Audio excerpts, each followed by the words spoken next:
લક્ષ્ય ન્યૂઝ, એક નજર, એક લક્ષ્ય. ધ્રાંગધ્રાના શ્રીજી પાર્ક સોસાયટીના રહેણાંક મકાનમાં આગ લાગતા અફરાતફરી. રહેણાંક મકાનમાં આગ લાગતા તમામ ઘરવખરી બળીને ખાખ.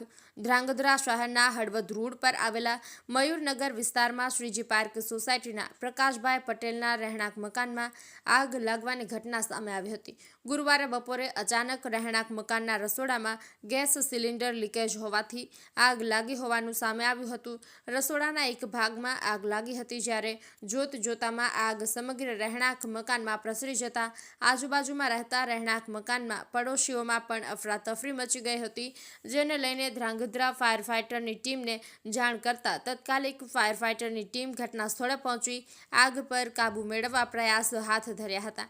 એકાદ બે કલાકની જહેમત બાદ સંપૂર્ણપણે આગ કાબૂમાં આવી જતા આ વિસ્તારના રહીશોએ પણ રાહતનો શ્વાસ લીધો હતો. જોકે સદનસીબે આ દુર્ઘટનામાં કોઈ જાનહાનિ બનાવ સામે આવ્યો નથી, પરંતુ આગ લાગવાને લીધે મકાનોના તમામ સામાન બળીને ખાખ થઈ ચૂક્યો હતો. બ્રિજેશ ત્રિવેદી, સુરેન્દ્રનગર.